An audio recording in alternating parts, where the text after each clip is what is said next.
Flight 229, you're clear for takeoff. Just like a flight plan, you have to know where you're going and how you will get there when you plan for retirement. Let Ryan Fleming help you chart out a course for your retirement with his intimate knowledge of financial planning and the airline industry. It's time for the Pilot's Advisor.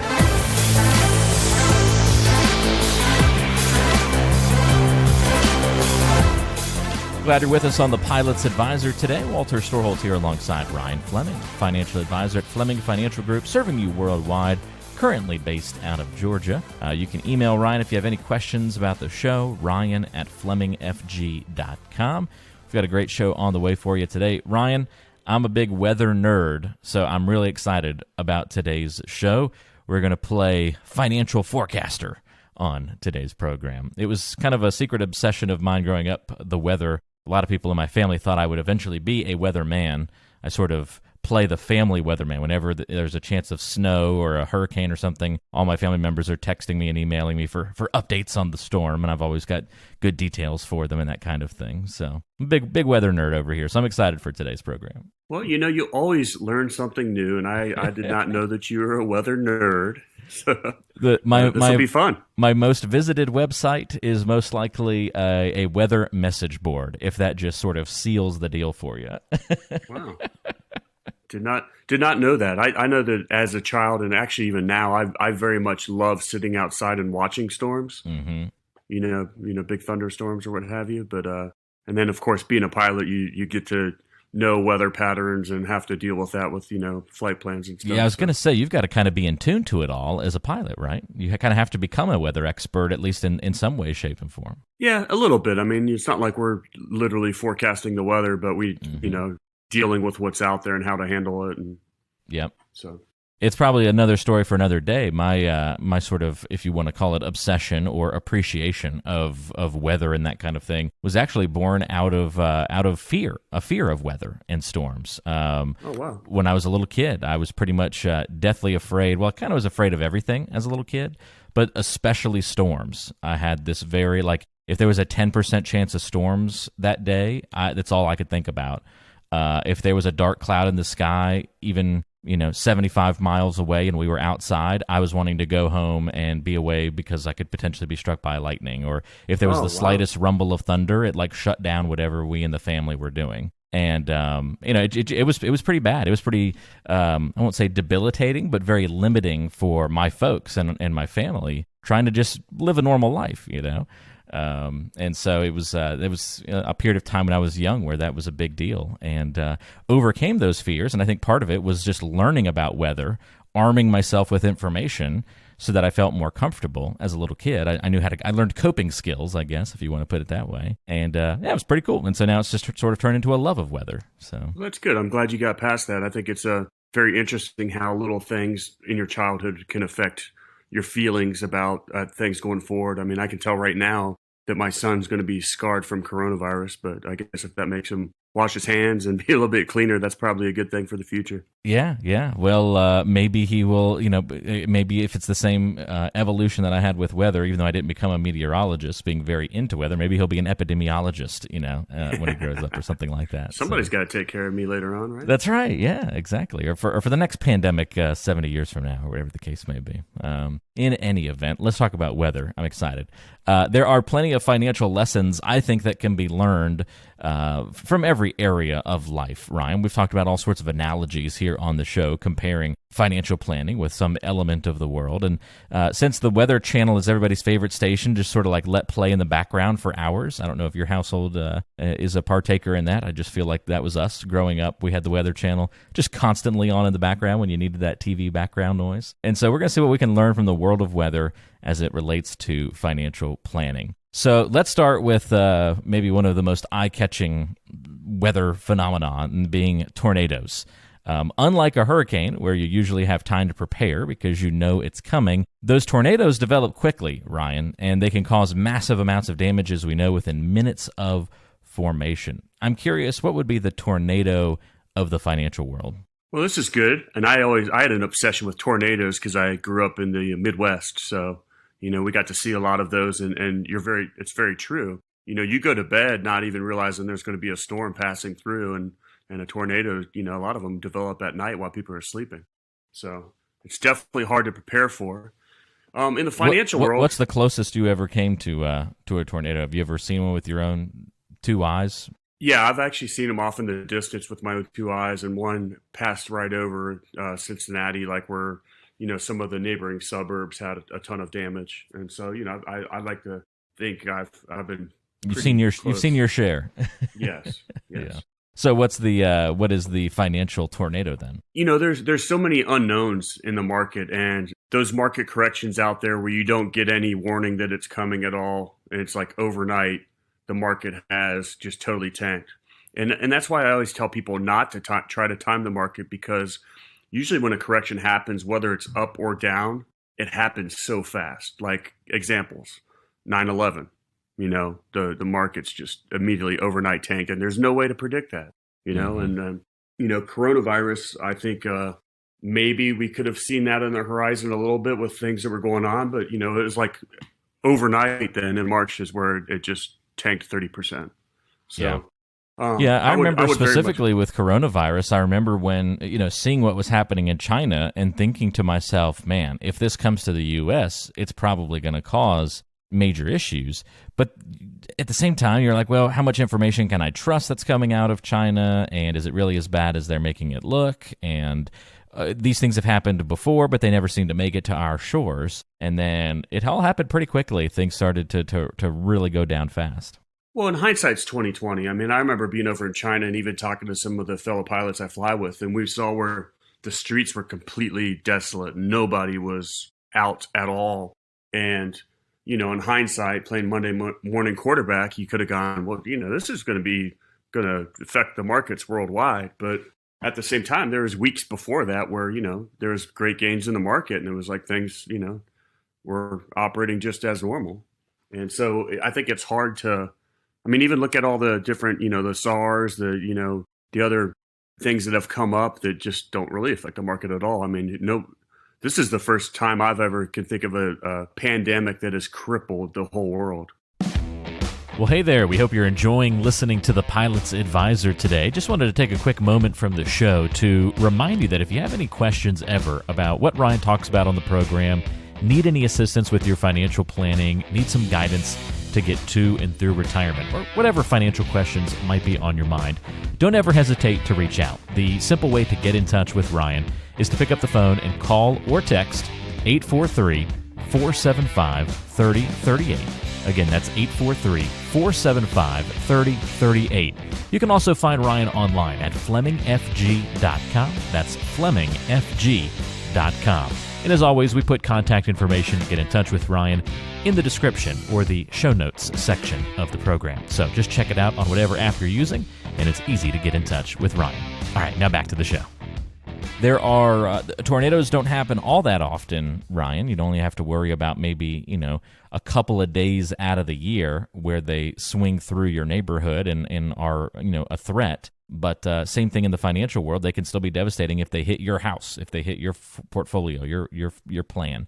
And so we've still got to be aware of those things. To prepare against tornadoes, we have, being in the Midwest, Ryan, I'm sure you had, friends and family and maybe even yourself, those storm shelters. Growing up on the East Coast, we just had a basement. That was sort of our best option. And I don't know, in our current house, I guess just going into the closet or the one of the bathrooms would probably be our best bet at this point, since we don't have a basement in this home. But we've put some things in place. Actually, I saw something the other day. Was this basically like a phone booth that is built to withstand like 500 mile per hour winds. And it gets bolted into the ground, and you can just shove your family into this like phone booth type structure that's basically indestructible. And so it's like if you don't have a below ground storm shelter, this thing is supposed to be the last thing standing of your home. If everything else gets ripped away, this thing's not supposed to budge.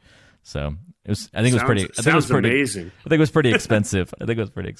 But and it has windows too, so you could be the last thing standing, but still watch the storm and the rest of your stuff just fly away. Right? That would be pretty incredible, wouldn't it? If you could actually see out of it. I don't know if it had windows. I think it was. I think you were in a dark, cold box, but nonetheless.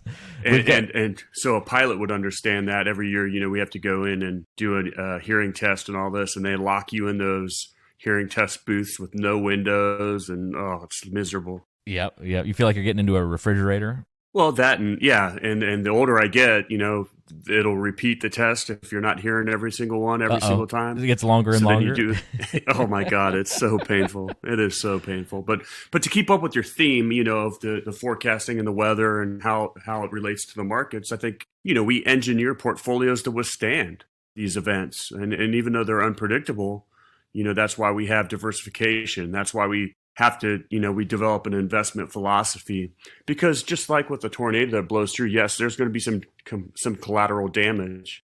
There's certain stocks we'll say that, won't survive. But based off the portfolio that we've engineered, the sun's going to come up tomorrow, and you're going to survive, and your portfolio will survive, and you'll be okay because it's engineered to withstand tornadoes in the market. We also have recovery plans in place. FEMA and Red Cross and different teams come in to help folks who have been hit by a tornado, and you put plans in place into every financial plan to help it recover from those moments as well. So that's another important element and aspect of that too. All right, enough about tornadoes. Let's talk about something a little less crazy. The jet stream. You probably have to know a lot about this, flying, up high, Ryan, and dealing with not just the weather on the ground, but also up in the air.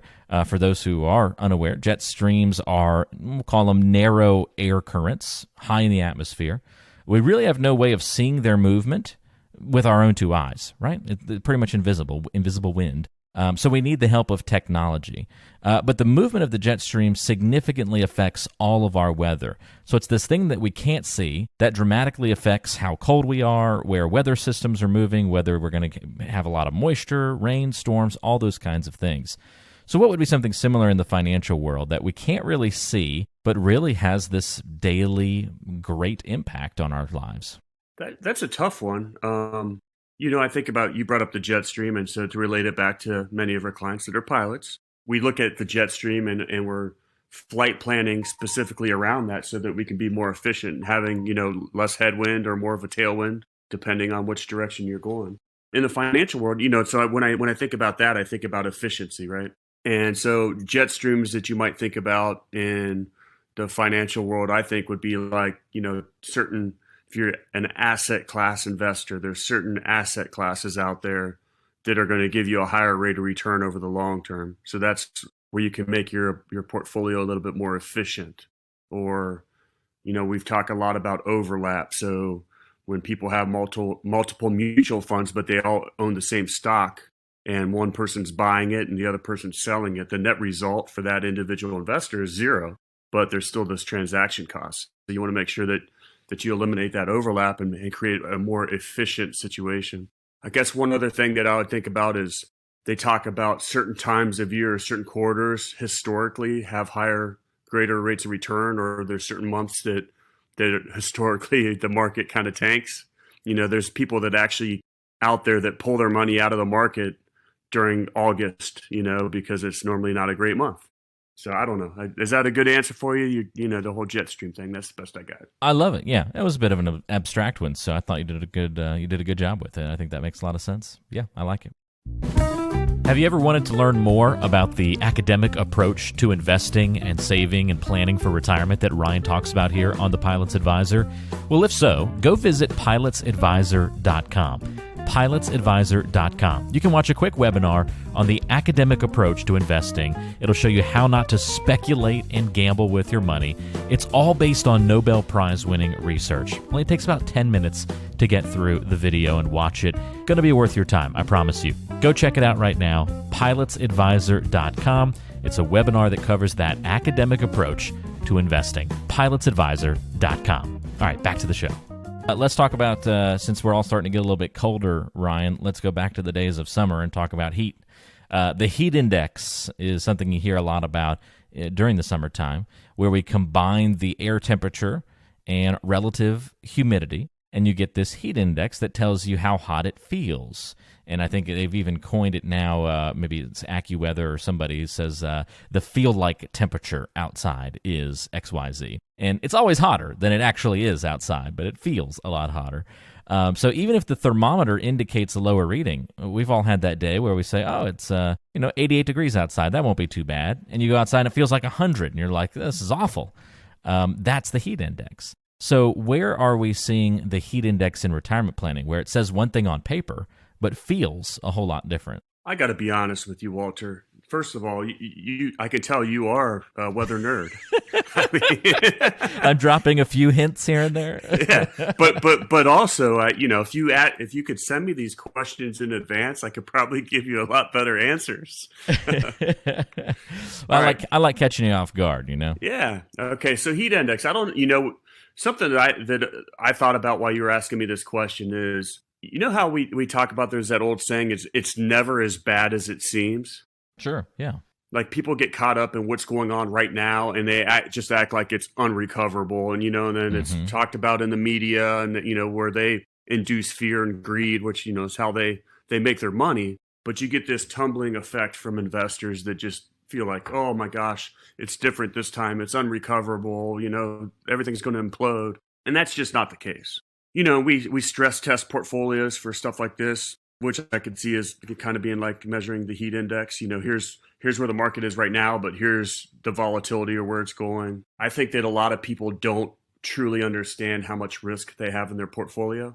When I think about clients, I think, they want to have their cake and they want to eat it too.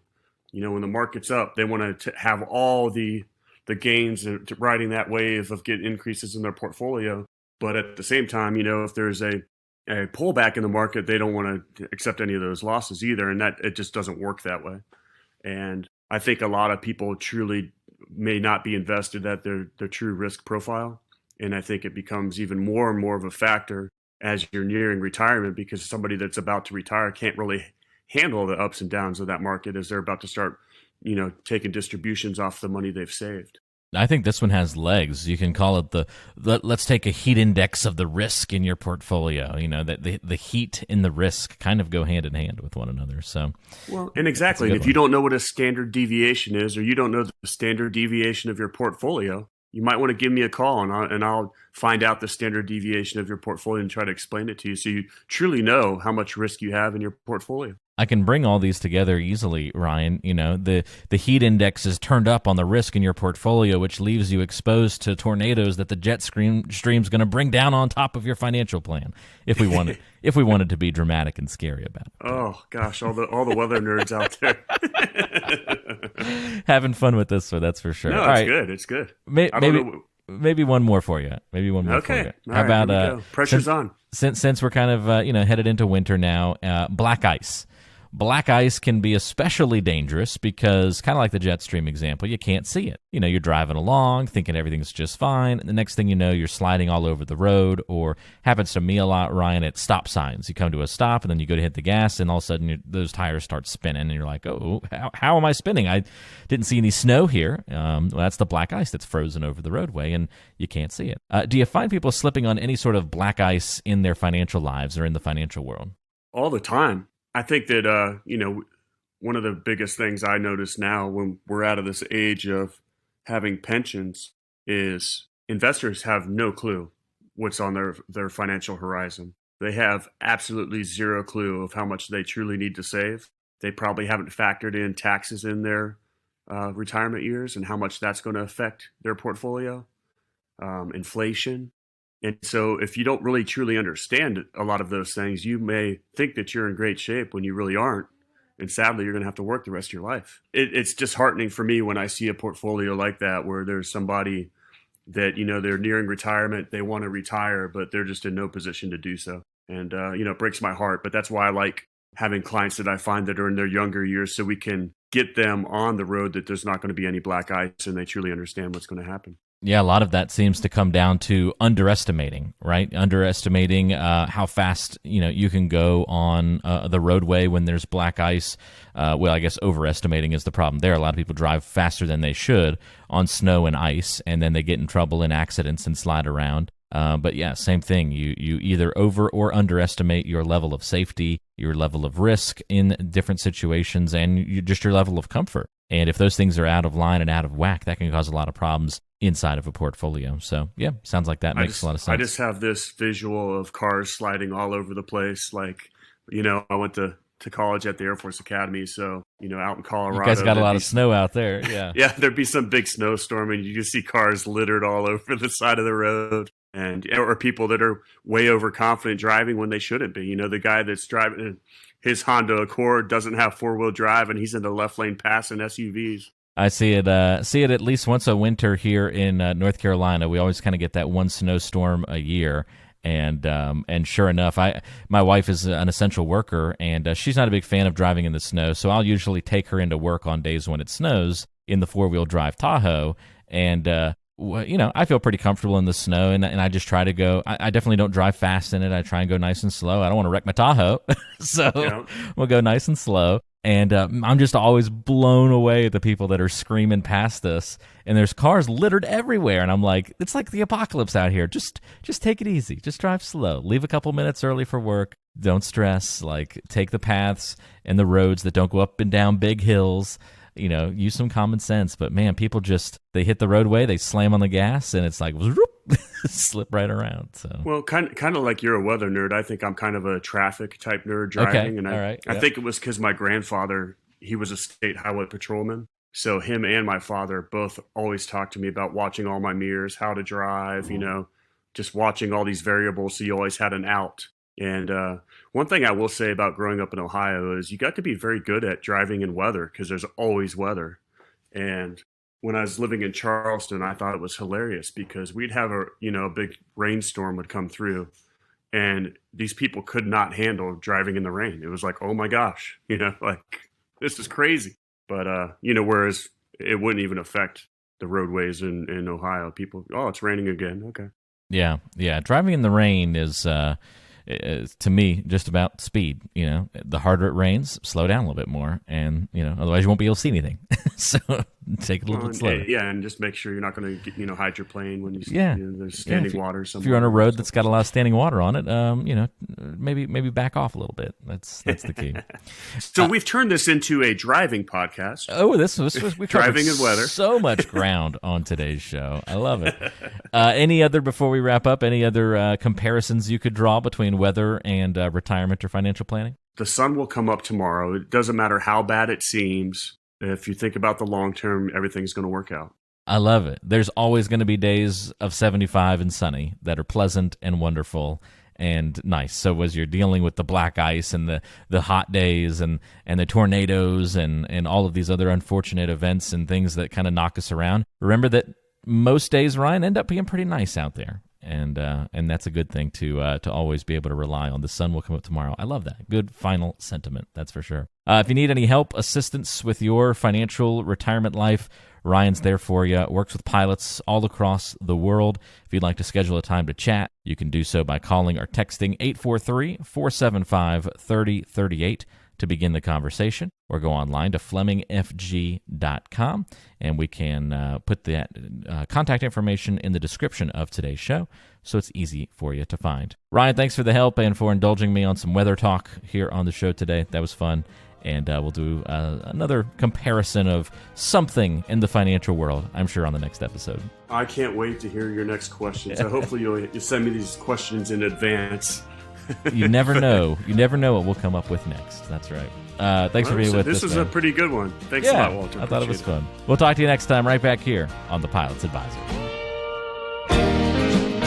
You've been listening to The Pilot's Advisor, featuring Ryan Fleming, a financial advisor at Fleming Financial Group, serving clients worldwide, but based out of Charleston, South Carolina. If you have any questions for Ryan on what we've talked about on today's show, maybe a future topic idea, or want to talk more about getting a complimentary review of your financial plan, here's the best ways to get in touch. You can go online to the website FlemingFG.com. That's FlemingFG.com. You can also email Ryan. It's simply Ryan@FlemingFG.com. Or you can call or text to get in touch. 843-475-3038 is the number.